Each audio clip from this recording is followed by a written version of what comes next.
Un milliardaire trahi par sa femme et son meilleur ami, sauvé par la seule personne que tous avaient négligée, une pauvre femme de ménage. Si vous découvrez cette chaîne pour la première fois, merci de vous abonner et de mettre un pouce bleu à cette vidéo. Partagez également avec vos amis et votre famille. Cela compte énormément pour nous. Monsieur, s'il vous plaît, je vous en supplie, ne quittez pas cette maison aujourd'hui. Le chef Silas s'arrêta net. Il venait tout juste d'entrer dans le couloir, une main ajustant sa montre, l'autre tenant sa clé de voiture. Mais à présent, se tenant devant lui et lui barrant le passage, se trouvait Doupe, la femme de ménage, agenouillée sur les carreaux froids. Ses yeux étaient rouges. Ses mains étaient jointes. Elle tremblait. « Qu'est-ce que c'est que ça ?» demanda Silas à voix basse. Doupe leva les yeux. Sa voix tremblait. « S'il vous plaît, monsieur, n'y allez pas. Quelque chose d'horrible va arriver si vous sortez aujourd'hui. » Silas cligna des yeux, déconcerté. « De quoi parles-tu » ? « J'ai fait un rêve, monsieur, la nuit dernière. Vous portiez exactement cette tenue. Vous êtes monté dans votre voiture et vous n'êtes pas revenu. Il y avait du sang partout. Les gens criaient votre nom.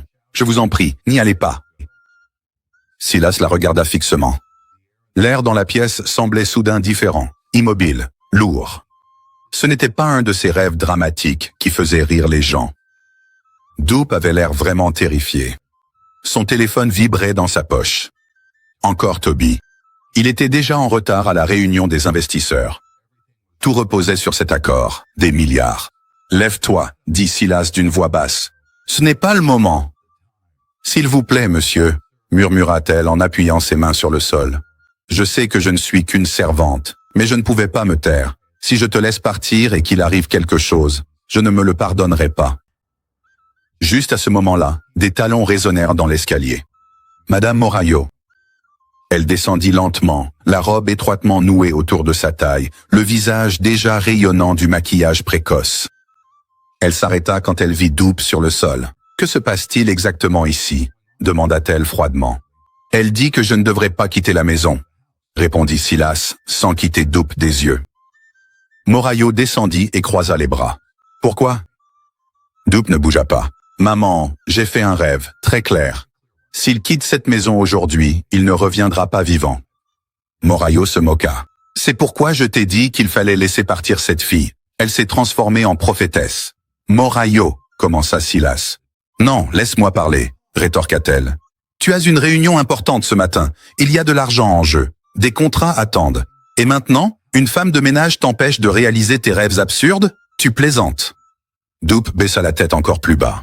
« Je suis désolé, madame, mais je devais le dire. » « Écarte-toi. » Silas leva la main. « Attends. » Morayo se retourna brusquement. « Attendre quoi ?»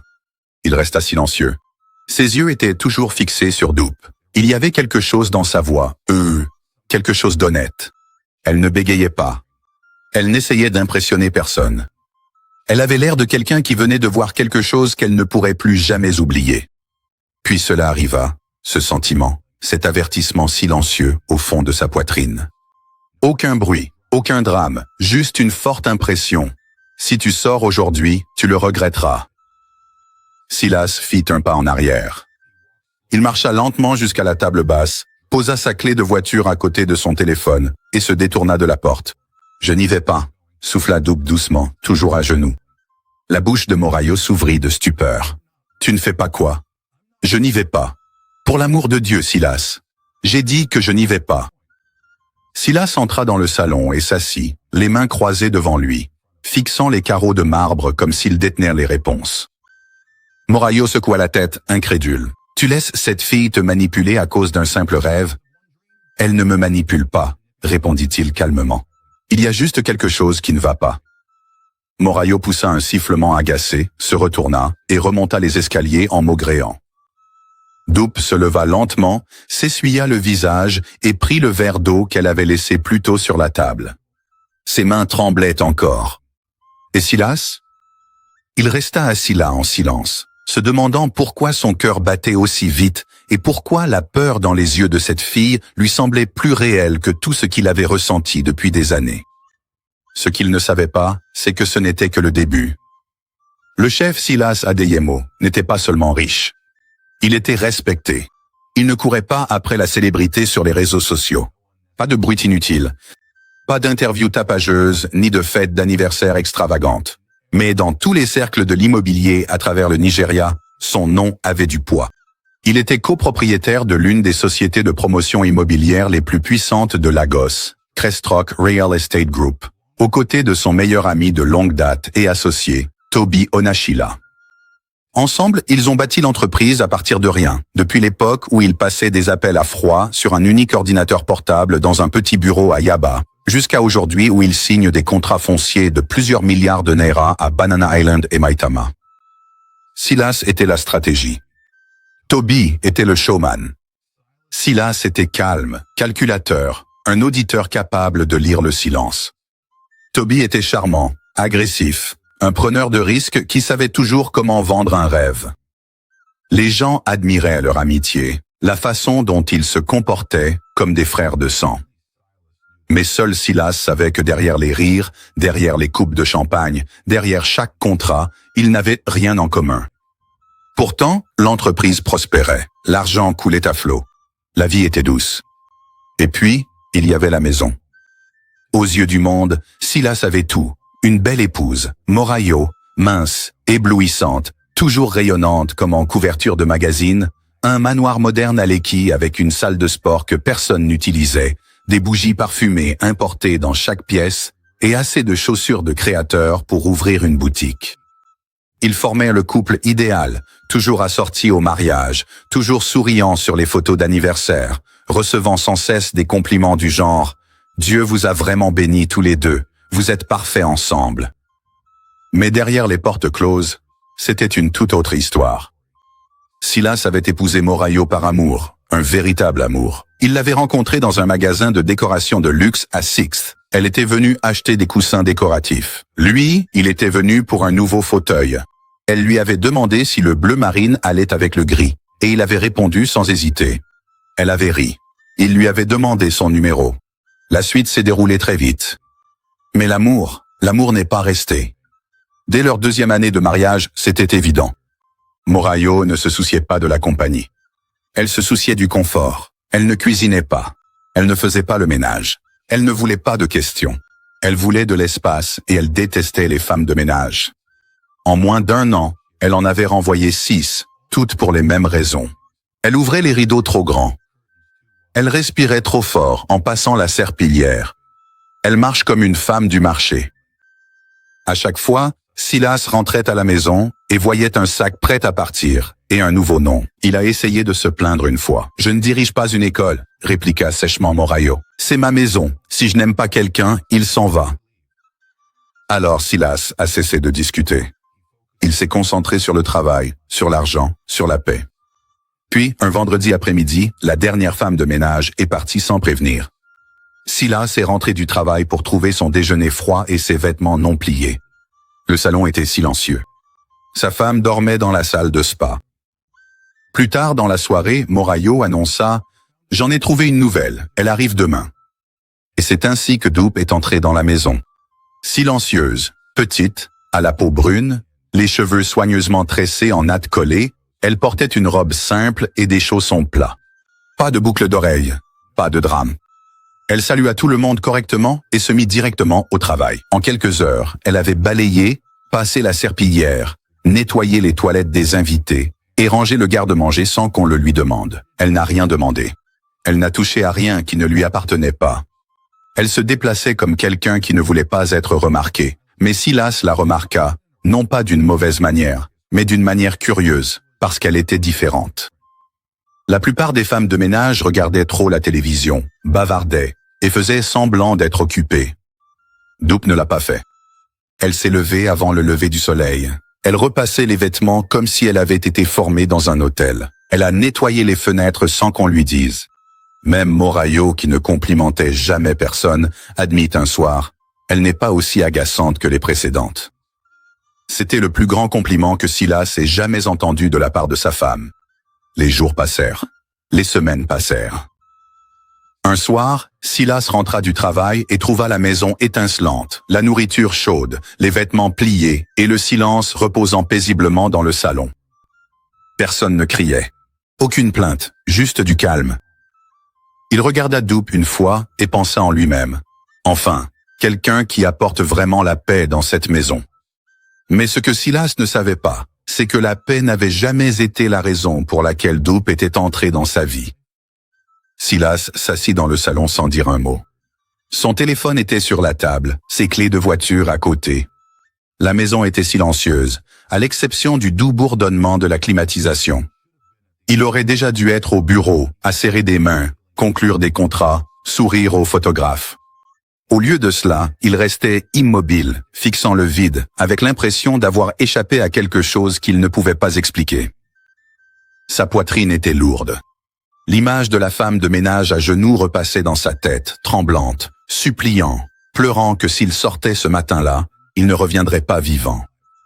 Au début, cela semblait ridicule, mais maintenant, il ne pouvait pas se débarrasser du sentiment que quelque chose l'attendait vraiment à l'extérieur de cette porte. Son téléphone s'est à nouveau allumé. Toby.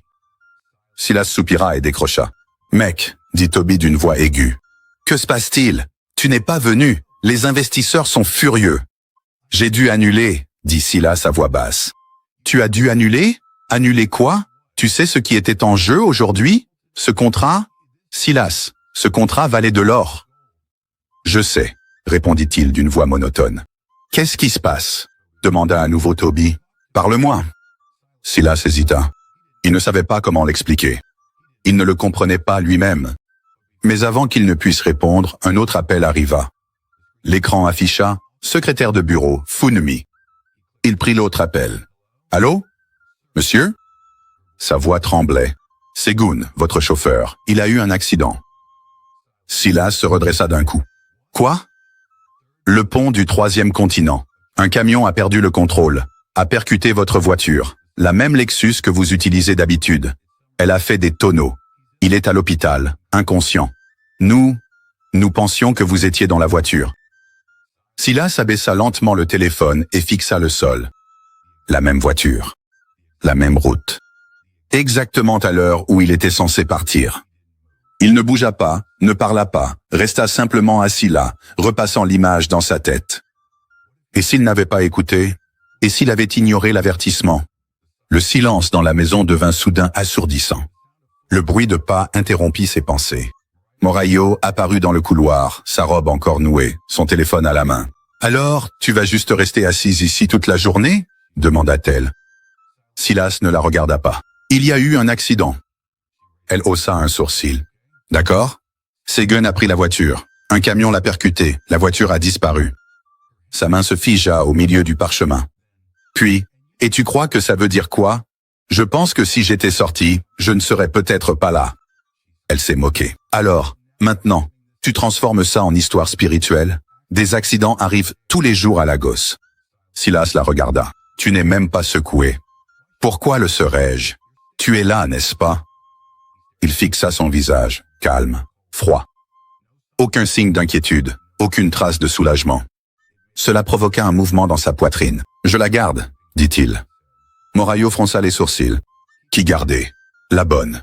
Il faut qu'elle parte. Elle m'a sauvé la vie. Elle a causé des ennuis inutiles, » rétorqua Morayo. « Elle n'a pas à te dire où aller ni quoi faire. C'est ma maison, et je n'accepterai pas. C'est ma maison aussi. » Sa voix était basse, mais sans appel. Morayo se figea. La pièce devint silencieuse. Elle cligna des yeux, puis se retourna lentement et s'éloigna, laissant derrière elle une odeur de parfum et de tension. Silas se rassit, les mains jointes. Il ne pensait pas à la bonne. Il pensait à quelque chose de plus profond, quelque chose qui n'allait pas. Il n'en avait pas encore la preuve, mais il le sentait. Quelque chose dans sa vie n'était pas ce qu'il semblait être. La tension dans la maison ne disparaissait pas. Au contraire, elle s'épaississait de jour en jour. Silas parlait de moins en moins. Il observait plus qu'il ne parlait. Observait la façon dont Morayo le regardait à peine à moins de se plaindre. Observait la rapidité avec laquelle elle changeait de sujet dès qu'on évoquait l'accident. Observait comment elle évitait de passer près de la bonne, comme si la culpabilité vivait dans son ombre. Mais il ne disait rien, pas encore. À la place, il commença à poser des questions discrètes. Quelques jours après l'accident, quelque chose se produisit. Silas était dans la salle à manger, feuilletant sa tablette. Morayo venait juste de sortir pour répondre à un appel. Doupe entra pour débarrasser les assiettes. Elle ne parla pas tout de suite. Puis, doucement, à peine plus qu'un murmure, elle dit « Monsieur ». Silas leva les yeux. Elle se pencha légèrement, faisant semblant de ramasser une serviette tombée. « S'il vous plaît, ne signez aucun document cette semaine. » Il fronça les sourcils. « Pourquoi ?» La voix de Doupe baissa encore d'un ton. « J'ai fait un autre rêve. Celui-ci était plus clair. J'ai vu des papiers. Vous les avez signés. Peu de temps après, tout s'est effondré. Vous avez perdu votre entreprise. Vos comptes ont été gelés.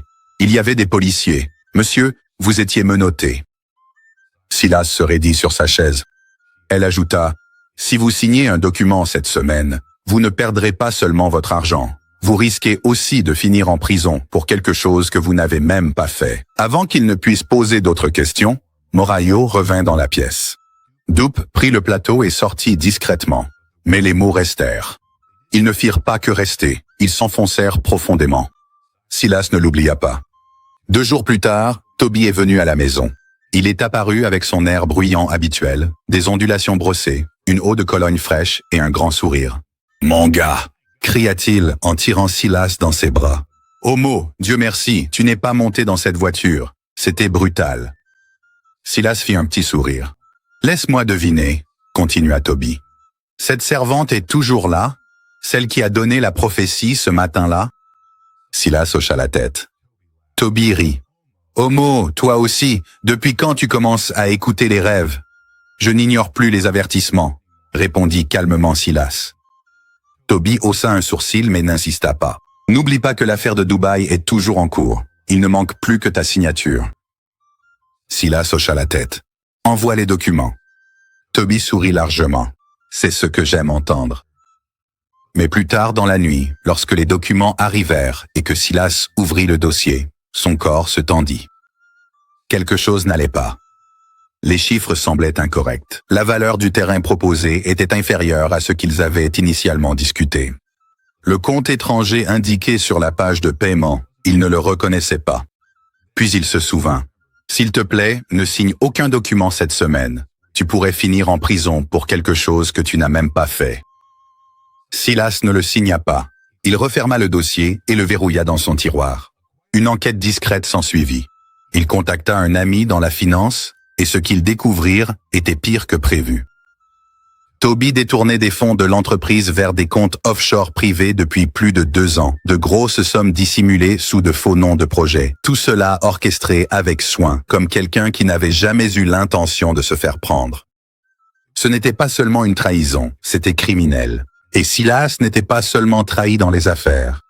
À la maison, les choses ont empiré. Morayo a commencé à tout essayer pour faire sortir Dupe de la maison. « Elle est trop à l'aise », dit-elle un matin en claquant un tiroir. « Trop calme, je ne lui fais pas confiance. » Silas ne leva pas les yeux. Elle est efficace, elle est irrespectueuse, elle est disciplinée. Morayo croisa les bras. Elle s'en va. Silas la regarda enfin. Elle reste. La voix de Morayo s'éleva. « Tu choisis une domestique plutôt que moi. Je choisis ma tranquillité. » Ce soir-là, Morayo s'enferma dans la chambre d'amis. Elle fit les 100 pas, bouillonnante, puis prit son téléphone et appela Toby. Il répondit d'une voix fatiguée. « Qu'est-ce qu'il y a ?»« Je n'en peux plus, » dit-elle, la voix brisée. « J'étouffe. Que s'est-il passé ? Il continue de protéger cette fille. Il a refusé de la renvoyer. Elle s'en mêle. Ce n'est qu'une femme de ménage. Non, c'est une malédiction. Cette fille nous observe. Elle ruine tout le plan. » Toby était silencieux. Morayo a continué. « Tu m'as dit de l'épouser. Tu as dit que si je le faisais, on trouverait un moyen d'entrer, de prendre une part de l'entreprise, d'accéder au fonds. On prépare ça depuis combien d'années? Et on est toujours sur la bonne voie. »« Non, on ne l'est pas, » répliqua-t-elle sèchement. « On a tout essayé.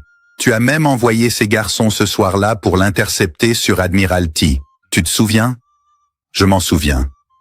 Ils étaient armés, Toby. Ils ont attendu des heures, et qu'est-ce qui s'est passé? Il a encore changé d'itinéraire. »« À cause d'elle ?» soupira Toby. « Elle l'a appelé, lui a dit de prendre un autre chemin pour rentrer. C'est comme si elle savait toujours. À chaque piège qu'on tend, il l'évite. » La voix de Morayo baissa d'un ton. « Je suis fatigué. Je déteste vivre ici. Je déteste faire semblant d'être une épouse. Je déteste partager un lit avec un homme que je n'aime pas. Tu m'aimes, dit Toby doucement. Oui, murmura-t-elle. C'est pour ça que j'ai fait tout ça. Mais ça traîne. Tout s'effondre. Et si rien ne se passe bientôt, je m'en vais. Le samedi soir arriva, calme et lent. Silas était sur le balcon, en train de parcourir des rapports d'audit sur sa tablette lorsque Morayo entra dans le salon, vêtu d'une robe de voyage ajustée. Son foulard était noué lâchement autour de ses tresses, ses ongles fraîchement vernis. Elle se tenait près de l'escalier, consultant son téléphone d'un air détaché. « Je pars demain matin », dit-elle. Silas ne leva pas les yeux. « Où ça ?»« À Abeokuta. Papa ne se sent pas bien. Je dois aller le voir. » Il hocha lentement la tête. « D'accord. Je devrais être de retour lundi. »« D'accord. » Elle attendait d'autres questions. Peut-être un câlin, un bon voyage, n'importe quoi. Mais Silas retourna simplement à son écran. Quelque chose dans le silence la rendait nerveuse, mais elle sourit et s'éloigna. Silas ne bougea pas. Il ne montrait aucune émotion, mais à l'intérieur, il lançait déjà un appel. Suivez-la discrètement, ne la perdez pas de vue. N'intervenez pas, envoyez-moi simplement des nouvelles. Le lendemain matin, elle quitta la maison à 7h15. Son sac à main était de marque, son sourire était doux. Elle embrassa légèrement Silas sur la joue et lui fit un signe d'au revoir. À 9h03, la première mise à jour arriva. Elle n'est pas allée à Abeokuta. Elle est allée directement à Victoria Island, a pris une chambre dans un hôtel-boutique sur Adetokambo Ademola Street. Chambre 406, nom sur le registre, Madame Tolu Ogunlade. Silas lut le message sans broncher. À 9h47, la deuxième mise à jour arriva. Toby arriva, casquette enfoncée sur la tête, lunettes de soleil, simple polo noir. Il ne s'est pas enregistré. Il est monté directement à l'étage. Même chambre. Silas fixa la photo, puis il s'adossa lentement. Aucun choc, aucune panique. La vérité battait déjà dans sa poitrine depuis des semaines. Ceci n'était qu'une confirmation. Ils ne sont pas sortis de la journée. À 18h20, Silas arriva à l'hôtel dans un SUV sombre. Il n'expliqua pas à son chauffeur pourquoi. Il n'en avait pas besoin. Il descendit calmement, entra dans l'hôtel. La réceptionniste l'accueillit avec un sourire. Il ne lui rendit pas son sourire. « Chambre 406 », dit-il. Elle hésita. « Êtes-vous » Silas sortit son portefeuille et laissa tomber 2 liasses de billets neufs. « Je ne serai pas long. » Elle déglutit difficilement et lui tendit le double des clés. Il ne se pressa pas. Il ne frappa pas. Il ouvrit la porte et ils étaient là. Morayo en peignoir blanc, debout près du minibar, un verre de vin à la main. Toby, torse nu sur le canapé, faisant défiler son téléphone. Ils levèrent tous les deux les yeux en même temps. Tout se figea. Le verre de vin glissa légèrement dans la main de Morayo. Toby se leva trop brusquement. Silas ne dit pas un mot. Il entra, les regarda tous les deux l'un après l'autre, puis referma doucement la porte derrière lui. Morayo ouvrit la bouche. Aucun son n'en sortit. Toby essaya de sourire. « Mec !» Silas leva une main. « Ne dis rien. » Toby se figea. La lèvre de Morayo trembla. « Silas, je peux t'expliquer. »« Ne mens pas, » dit Silas calmement. « Pas ici. » Elle le regarda comme un étranger. « Tu m'as suivi ?»« J'ai arrêté de te faire confiance il y a 2 mois, » répondit-il, la voix basse, claire. « Maintenant je sais pourquoi. » Toby fit un pas en avant. « Ce n'est pas ce que tu crois. C'est exactement ce que je crois, » dit Silas. Et pire encore. Un long silence s'installa. Silas se tourna vers Morayo. « Tu t'es marié avec moi pour ça ?» Ses yeux brûlaient. « Tu ne m'as jamais vu? Tu as toujours été marié à ton entreprise? Et toi, tu as toujours été marié à mon compte, » répondit-il. « Toi et ton associé. » Morayo tressaillit. Silas jeta un dernier regard à tous les deux. J'espère que ça en valait la peine. Puis il se retourna, ouvrit la porte et partit. Aucun bruit, aucun drame. Juste le silence d'un homme qui avait enfin vu tout ce qu'il avait besoin de voir. Ce soir-là, il rentra chez lui et s'assit seul dans le bureau. Il ne pleura pas. Il ne s'effondra pas. Il passa 2 appels, l'un à son avocat, l'autre au comptable de l'entreprise. Préparez les papiers du divorce et commencez immédiatement la procédure de rachat des parts de Toby. Silas ne mangea pas pendant 2 jours. Le manoir était rempli de meubles, mais vide de paix. Chaque surface polie semblait se moquer de lui. Chaque photo accrochée au mur lui rappelait à quel point l'amour pouvait être stupide lorsqu'il est offert à des menteurs. Il ne pleura pas. Il ne le pouvait pas. La douleur ne venait pas avec des larmes. Elle venait avec le silence, ce genre de silence qui s'enroule autour de la poitrine et refuse de lâcher prise. La femme qu'il appelait son épouse, partie. L'amie pour qui il aurait donné sa vie, morte pour lui. Et la femme de ménage? Toujours là, à balayer les coins, à plier les draps, à lui servir des plats qu'il touchait à peine. Le jour où les papiers du divorce sont revenus signés, il n'a pas bronché. Morayo n'a même pas pris la peine de se présenter. Elle a envoyé son avocat. « Dites-lui que j'accepte tout », avait-elle dit. « Donnez-moi juste ma paix. » Sa paix? Après avoir essayé de le tuer? Après avoir comploté avec un homme avec qui elle couchait pendant son absence? Après avoir dormi à ses côtés chaque nuit tout en complotant sa fin? Elle voulait la paix.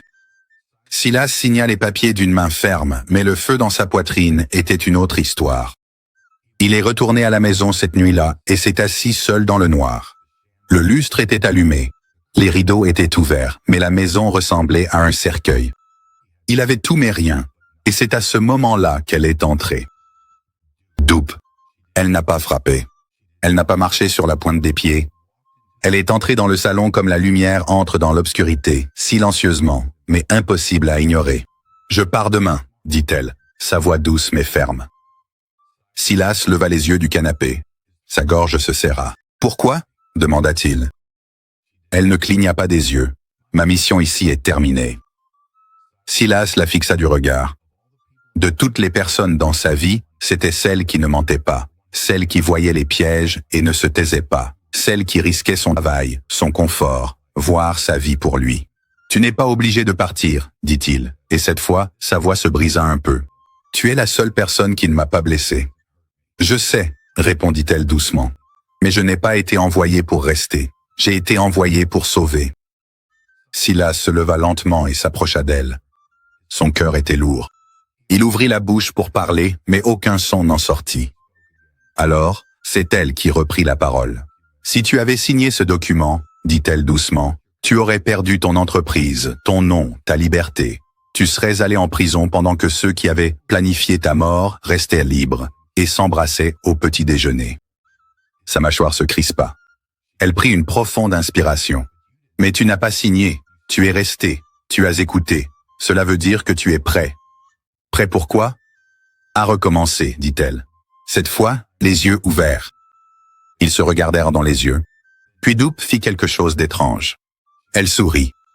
Pas un sourire d'adieu, mais un sourire qui dit que tout ira bien. « Vis bien, » dit-elle, reculant vers la porte. « Accorde ta confiance lentement, aime prudemment, observe tout le monde. » Elle se retourna, ouvrit la porte, et tout simplement, elle disparut.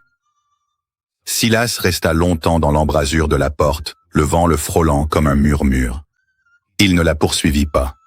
Il ne pleura pas, mais au fond de lui, quelque chose se brisait et guérissait en même temps.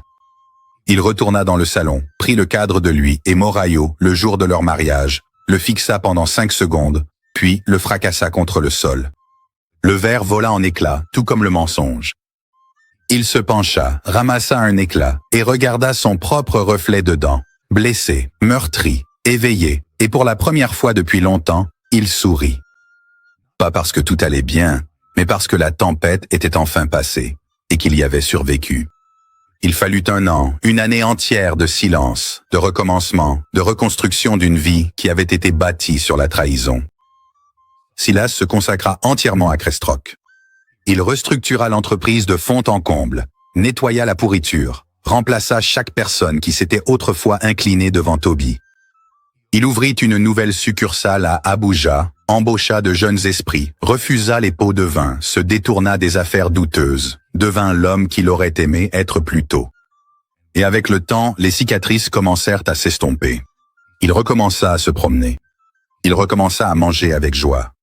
Il se remit même à sourire sans avoir à se forcer.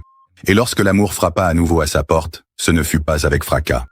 Elle arriva doucement, par l'intermédiaire d'une femme qu'il rencontra lors d'une vente aux enchères caritatives, qui ne se souciait ni de son nom de famille, ni de son relevé de compte. Elle s'intéressait aux livres, aux enfants, aux articles, aux choses discrètes. Il ne précipita rien. Il ne l'annonça pas.